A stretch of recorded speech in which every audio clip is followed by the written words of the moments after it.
to power up your career. Welcome to Uday Kumar Electrical Academy, a dedicated destination for mastering electrical engineering. Whether you're aiming for lessons on RRB, JE, SST, JA, or AE exams, we've got you covered. We provide comprehensions on all core electrical engineering subjects, plus essentials in aptitude, reasoning, and general science. If our videos help you gain knowledge and get closer to your dream job, we'd love to have you in our community. Follow Uday Kumar Electrical Academy today. Don't forget to like, share, and subscribe to stay updated. Let's succeed together. So next problem ఏంటంటే find voltage drop across X and Y terminals. So X and Y terminals దగ్గర voltage drop అనేది కనుక్కోవాలన్నమాట. ఓకేనా, voltage drop అనేది కనుక్కోవాలి. So ఇక్కడ మనకి ఏంటంటే సో ఎక్స్ టెర్మినల్ అనేది ఇక్కడ ఎగ్జిస్ట్ అయింది, అదేవిధంగా వై టెర్మినల్ అనేది ఇది. So X and Y terminals in between దగ్గర నాకు ఏం కావాలి, వోల్టేజ్ అనేది కావాలి. సో కాబట్టి మనం ఏం చేస్తారంటే ఇక్కడ సో ఇక్కడ చూడండి, ఇది పాజిటివ్ పొలారిటీ, ఇది నెగిటివ్ పొలారిటీ కాబట్టి so current always flows from high potential to లో పొటెన్షియల్ కాబట్టి సో ఇలా పాస్ ఆన్ అయింది అనుకుందాం. ఈ లూప్లో కరెంట్ అనేది ఇలా పాస్ ఆన్ అయింది అనుకుందాం, దీన్ని I1 అనుకుందాం.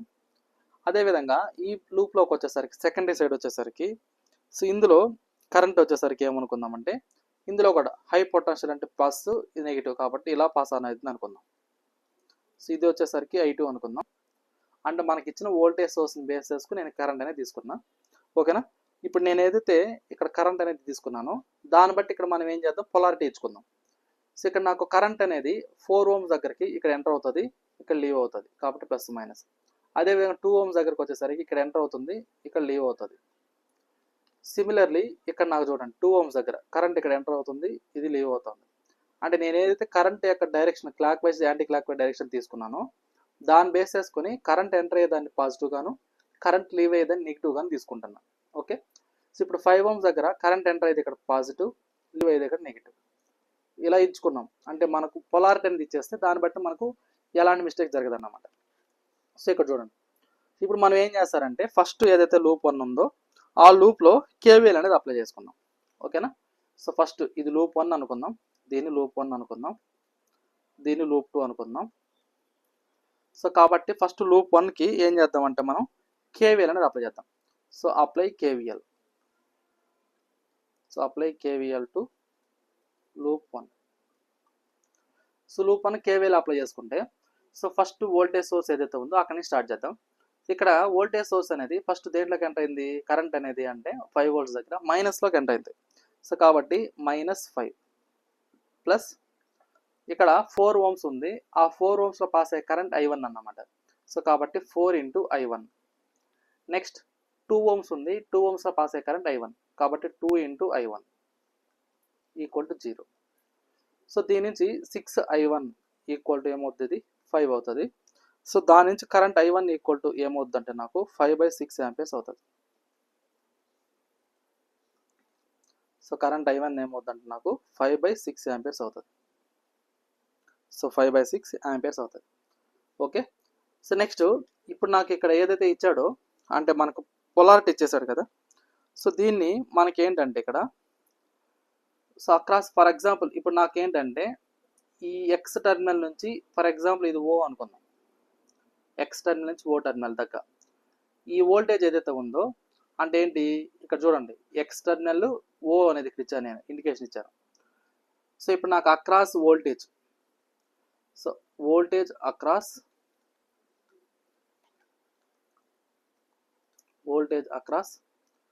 XO terminals, XO terminals observe చేసినట్లయితే సో ఇప్పుడు నాకు ఇదేమవుతుంది అంటే వోల్టేజ్ అక్రాస్ VOXగా రాసుకున్నాను నేను, O నుంచి X వరకు. అప్పుడు నాకు ఇదేమవుతుంది అంటే 4 into I1 అవుతుంది, అంటే 4 into 5/6 అవుతుంది. అంటే ఇది ఎంత అవుతుంది, 20/6 volts అవుతుంది అన్నమాట. అంటే ఇది O నుంచి T వరకు, అంటే ఇది ఈ బ్రాంచ్ వోల్టేజ్ వచ్చేసరికి ఎంత అయింది నాకు 20/6 volts అయింది. ఓకే, అది పక్కన పెట్టేసి నెక్స్ట్ లూప్ 2లో KVL అప్లై చేయండి. So apply KVL to loop 2.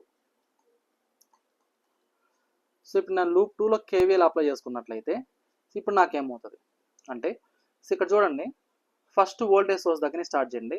ఇక్కడ వోల్టేజ్ సోర్స్ 10 volts ఉంది కదా, అక్కడ నెగిటివ్లోకి ఎంటర్ అవుతుంది కరెంట్ కాబట్టి -10. నెక్స్ట్ ఎక్కడ స్టార్ట్ అవుతుంది, యాంటీ క్లాక్ డైరెక్షన్ కాబట్టి నెక్స్ట్ 2 ohms సో 2 ohms దగ్గర కరెంట్ వచ్చేసరికి 2i2 అవుతుంది. Next 5 ohms. సో 5 ohms దగ్గర కరెంట్ వచ్చేసరికి 5i2 అవుతుంది ఈక్వల్ టు 0.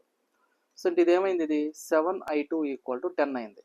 దీని నుంచి ఇప్పుడు i2 ఈక్వల్ టు ఏమవుతుందంటే నాకు 10/7 యాంపియర్స్ అవుతుంది. 10/7 యాంపియర్స్ అయింది. 10/7 యాంపియర్స్ అయింది. సో ఇది నాకు ఇప్పుడు i1 వాల్యూ వచ్చింది, i2 వాల్యూ వచ్చింది. ఓకేనా, i1 i2. సో ఇప్పుడు నాకు ఇక్కడ చూడండి, ఈ బ్రాంచ్ ఏదైతే ఉందో ఇది ఓ అనుకున్నాం కదా. సో దీన్ని పి అనుకోండి. అంటే నేను ఎందుకు ఇది తీసుకుంటానంటే నాకు వోల్టేజ్ అనేది ఎక్స్ నుంచి వై వరకు కావాలి. సో కాబట్టి దానికోసం నేను ఏం చేస్తానంటే అక్రాస్ ఆ వోల్టేజ్ అనేది తీసుకుంటున్నాను. సో ఇప్పుడు అంటే ఏంది, ఈ బ్రాంచ్లో ఉన్న వోల్టేజ్ కావాలి నాకు, ఈ బ్రాంచ్లో ఉండే వోల్టేజ్ కావాలి. సో ఇప్పుడు నాకు across P and Y, so voltage across, so voltage across P and Y terminals. So దీన్ని ఏమనుకుంటామంటే మనము ఇక్కడ ఈ రెండు టెర్మినల్స్ దగ్గర ఉండే వోల్టేజ్ని సో విపివైగా తీసుకుందాం. సో విపివైగా తీసుకుందాం. సో అప్పుడు నాకు ఇదేమవుద్ది 2 × i2 అవుతుంది. సో 2 × i2 అంటే 2 × i2 వాల్యూ ఎంత వచ్చేసరికి 10/7. సో కాబట్టి ఇదేమవుతుంది 20/7 అవుతుంది. సో 20/7 అన్నప్పుడు దీని వాల్యూ ఎంత వస్తుంది అంటే నాకు 2.857 వోల్ట్స్ వస్తుంది. ఓకేనా, ఇది వోల్టేజ్. సో ఇప్పుడు నాకేంటంటే ఎక్స్ నుంచి వై వరకు వోల్టేజ్ తెలుసు, అదేవిధంగా ఓ నుంచి పి వరకు వోల్టేజ్ తెలుసు, అదేవిధంగా పి నుంచి వై వరకు వోల్టేజ్ తెలుసు. సో కాబట్టి ఇక్కడ అర్థం చేసుకోండి, ఇక్కడ నేను వేరే కలర్తో ఇండికేట్ చేస్తాను. దాన్ని బట్టి ఇక్కడ నేను కేవీఎల్ అనేది అప్లై చేస్తాను. సో ఇప్పుడు నాకేంటంటే సో దీన్ని సపరేట్గా గీస్తా చూడండి.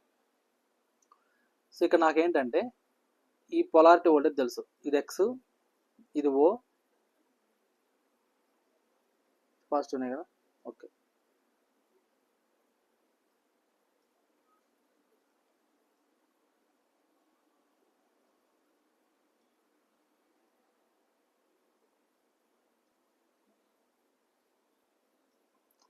సో ఇది నాకు ఎక్స్, ఇది వై టెర్మినల్, ఇది మనం ఓ అనుకున్నాం, ఇది పి అనుకున్నాం, ఇది 4 ohms, ఇది 2 ohms. అయితే ఇక్కడ నాకు వోల్టేజ్ ఎంత అంటే అది 2 volts. సో దీని యొక్క వోల్టేజ్ ఎంత అంటే నాకు 2 volts. అయితే మనకేంది, మనం కనుక్కున్నాం ఇక్కడ వోల్టేజెస్ ఏమేమి కనుక్కున్నాం. సో ఎక్స్ నుంచి ఓ వరకు, సో విఎక్స్ఓ ఎంత వచ్చింది నాకు 20/6 వచ్చింది. సో విఓఎక్స్ అంటే ఏంది, ఈ పాయింట్ నుంచి ఈ పాయింట్కి ఉన్న వోల్టేజ్ వచ్చేసరికి సో విఓఎక్స్ అనుకున్నాం, దాని వాల్యూ వచ్చేసరికి ఎంత వచ్చిందంటే నాకు 20/6 వచ్చింది. సో 20/6 volts ఇది వోల్టేజ్ అన్నమాట. నెక్స్ట్ అదేవిధంగా ఇది ప్లస్, ఇది మైనస్, దీని దగ్గర ఉండే వోల్టేజ్ వచ్చేసరికి ఎంత వచ్చిందంటే నాకు 20/7 వచ్చింది. 20/7 volts. సో కాబట్టి ఇక్కడ చూడండి ఎలా అప్లై చేస్తానంటే నేను అక్కడ కేవీఎల్ అనేది, సో ఇక్కడ నుంచి స్టార్ట్ అయ్యి ఇలా సర్క్యులేట్ అవుతుంది, ఇలా తీసుకుంటాం. సో ఇప్పుడు నాకు ఎక్స్ టెర్మినల్ దగ్గర మైనస్ లాక్ ఎంత అయింది కాబట్టి -20/6. నెక్స్ట్ మళ్ళీ 2 volts దగ్గర ప్లస్ లాక్ ఎంత అయింది కాబట్టి +2. నెక్స్ట్ ఇక్కడ వోల్టేజ్ సోర్స్ పి టెర్మినల్ దగ్గర ప్లస్ కనెక్ట్ అయింది కాబట్టి +20/7 = 0. అదే నాకేమవుతుందంటే ఎక్స్ నుంచి వై వరకు ఉండే వోల్టేజ్ అవుతుంది. ఓకేనా. సో ఇప్పుడు దీన్ని మనం సాల్వ్ చేసుకున్నట్లయితే, దీనికి మొత్తం ఎల్సిఎం చేసినట్లయితే ఇప్పుడు నాకేమొస్తుందంటే ఇక్కడ, సో ఇక్కడ ఇంకో పాయింట్ చూడండి, ఇక్కడ డైరెక్ట్గా -20/6 కంటే ముందు ఇక్కడ ఎక్స్ ఉంది కదా, ఇది ప్లస్ కనెక్ట్ అయినట్టు, ఇది ప్లస్ కనెక్ట్ అయినట్టు, ఇది మైనస్ కనెక్ట్ అయినట్టు. సో కాబట్టి ఇక్కడ -vx అనేది వస్తుంది. సో ఇక్కడ నాకు y దగ్గరకు వచ్చేసరికి ఇక్కడ ఏం లేదంటే ఇది ప్లస్ ఉన్నట్టు, ఇక్కడ గ్రౌండ్కి వచ్చేసరికి మైనస్ ఉన్నట్టు. సో కాబట్టి ఇక్కడ వచ్చేసరికి ఏమొస్తుంది అంటే నాకు +vy వస్తుంది. ఇక్కడ 0 కంటే ముందు +vy అనేది వస్తుంది. ఓకేనా. సో ఇక్కడ మీరు బాగా అర్థం చేసుకోండి, ఇక్కడ నాకు ఎక్స్ టెర్మినల్ దగ్గర ఇక్కడ ఏమి లేదంటే ప్లస్ ఉన్నట్టు, సో దానికంటే ముందు ఏమున్నట్టు నెగిటివ్ ఉన్నట్టు. సో ఇక్కడ నేను స్టార్ట్ చేసేదే ఎక్స్ టెర్మినల్ దగ్గర స్టార్ట్ చేస్తాను కాబట్టి, సో ఎక్స్ టెర్మినల్ దగ్గర నెగిటివ్ పొలారిటీ దగ్గర ఫస్ట్ ఎంటర్ అవుతుంది, ఆ తర్వాత పాజిటివ్ పొలారిటీ వస్తుంది, ఆ తర్వాత 4 ohms దగ్గర కనెక్ట్ చేసిన వోల్టేజ్ పొలారిటీ ఏదైతే ఉందో దాన్ని కన్సిడర్ చేసుకుంటాం. సో కాబట్టి విఎక్స్ అంటే వోల్టేజ్ అక్రాస్ ఎక్స్ టెర్మినల్ దగ్గర ఉండే వోల్టేజ్ విఎక్స్ అవుతుంది, అది నెగిటివ్ టెర్మినల్కి ఎంటర్ అవుతుంది కరెంట్, కాబట్టి -vx అయింది. నెక్స్ట్ ఇక్కడ 4 ohms దగ్గర ఉండే వోల్టేజ్ సోర్స్ వచ్చేసరికి -20/6. 2 volts దగ్గర వచ్చేసరికి ప్లస్లోకి ఎంటర్ అవుతుంది కాబట్టి +2 ప్లస్ ఇక్కడ P నుంచి Y వరకు తీసుకున్నట్లయితే ఈ 2 ohms దగ్గర ఉండే వోల్టేజ్ వచ్చేసరికి 20/7. ఇక్కడ పొలారిటీ వచ్చేసరికి ప్లస్ మైనస్ కాబట్టి +20/7. నెక్స్ట్ ఇక్కడ Y ఏదైతే ఉందో ఈ Y అనేది ఇక్కడ ఏం లేదంటే ప్లస్ ఉన్నట్టు, అది గ్రౌండ్కి వచ్చేసరికి నెగిటివ్ ఉంటుంది. సో కాబట్టి +VI అయింది.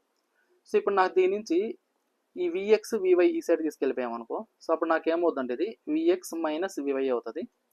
సో దీనికి ఎల్సిఎం తీసాం అనుకోండి, అంటే 6కి 7కి ఎల్సిఎం తీసుకొని మొత్తాన్ని మనం సాల్వ్ చేసుకున్నట్లయితే సో దీని వాల్యూ అనేది వస్తుంది మనకు. సో దీని వాల్యూ ఎంత వస్తుంది అంటే నాకు, సో ఇక్కడ చూడండి -20/6 అంటే దీని వాల్యూ 3 పాయింట్ సంథింగ్ వస్తుంది, అంటే 3.33 వస్తుంది.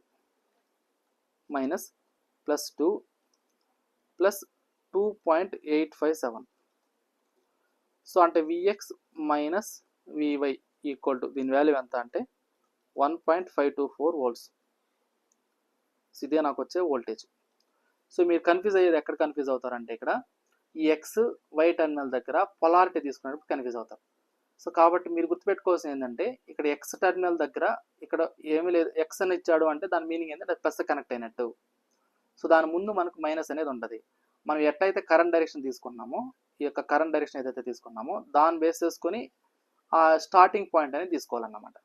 ఓకేనా? సో ఇది క్లియర్ అమ్మా? ఏమైనా కన్ఫ్యూజన్ ఉందా?